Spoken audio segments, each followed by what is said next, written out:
Okay, so I thought I was going to do this in 2 parts, but I'm going to do it in 3, because I'm realizing that there's a lot to talk about. So basically, I'm almost at the final stage. I think I'm pretty much done with my sky. I'm going to go in, do maybe a little bit of, I don't like to finger blend a lot, because it kind of starts to create like a muddy look, but there are areas where you do want it to be a little blurred, right? So I'm going to go in and do that.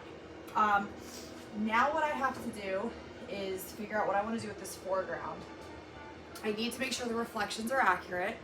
So, you know, I'll be looking, you kind of look like, here's the horizon line, right? And here's where we're at.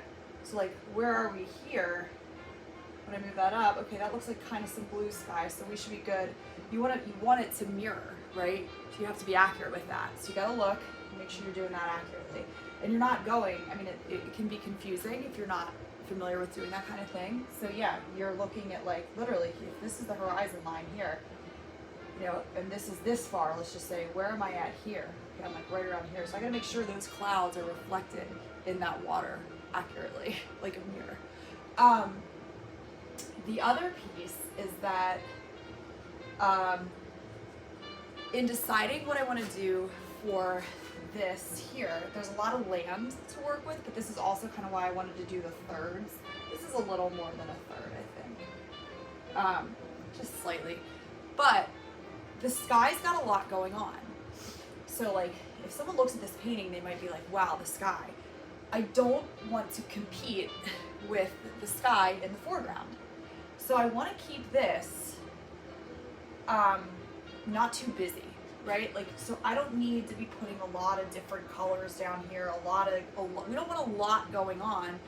We want to render what looks like a marsh land, but we don't want to go where we've got as much going on down here as we have up here, because then you have the foreground with, you know, this competing with the sky. And that's kind of a rule of thumb with a lot of paintings. You don't want competition in the different components of the painting. Okay, if you have one area that you're trying to focus on, like sometimes I do the marsh as the foreground. I do the marsh as the focal point, and then I have a sort of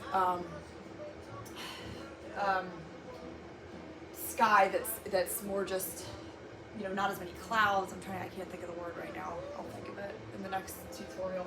But I'm not looking to have the sky be my focus. So I'll just maybe have it be sort of like an overcast look, or just blue, but like with some haze, or whatever the case, but that's not my focus. My focus is the marsh. In this painting, the focus is kind of the sky, the brilliant colors of the sky, the clouds, and that's what's going to draw us in. And then it's like, oh, and then there's this marsh down here. We don't want to have it in competition with each other. So I'm going to finish off, and then it'll be a 3-part.